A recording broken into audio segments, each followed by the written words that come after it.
Ladies and gents, you beautiful people, I hope you all are having an amazing, beautiful day as always. And in this video, we're gonna be taking a look at something extremely beautiful. After I found these perk combinations and these weapon combinations for this whole build, I've literally not used anything else, guys. This is extremely strong.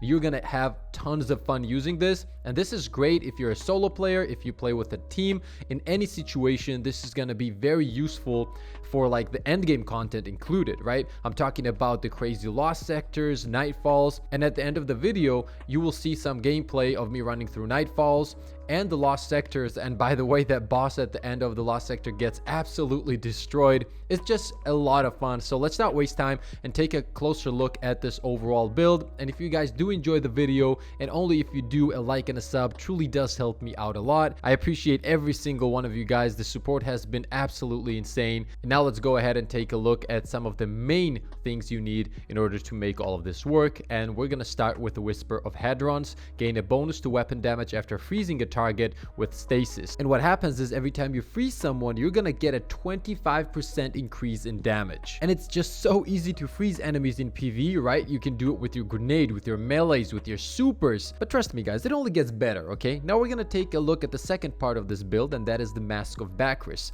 And every time we're gonna shift, our arc weapons are gonna get a 10% increase in damage. And yes, you guessed it, these two perks stack. So yeah, you can run around with increased damage of 35%, and it's pretty easy to activate. Now, if you're doing nightfalls or the lost sectors, I would 100% recommend using the thermal overload and surge eater. These two mods will give you the ability to get your grenade back instantly every time you or your teammates stagger a champion. And when you combine all of this with taking charge and high energy fire, ladies and gents, this will easily and very quickly become one of your favorite PvE setups of all time. Now let's talk about the weapon combinations I like to use. Trinity Ghoul is an absolute beast when it comes to clearing ads, or in general doing tons of damage with this build, because as mentioned, we can get an increase of 35% damage.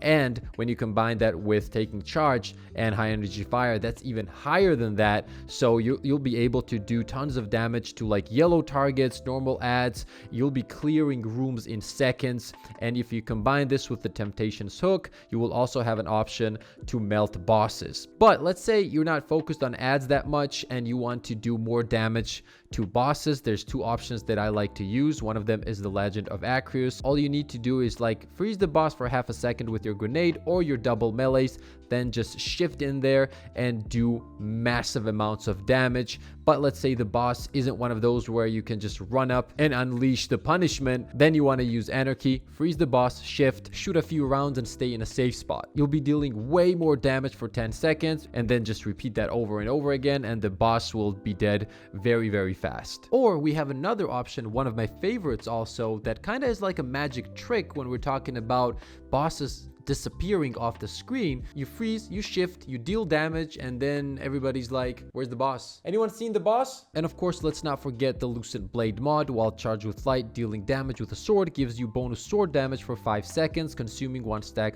of charged with light. So if you're trying to slice some bosses to pieces, this will come in handy. Okay guys, I think I went over everything. Now I'm gonna let some PvE gameplay roll. Thank you once again for all the amazing support. I appreciate every single one of you, and as always, have a crazy beautiful day.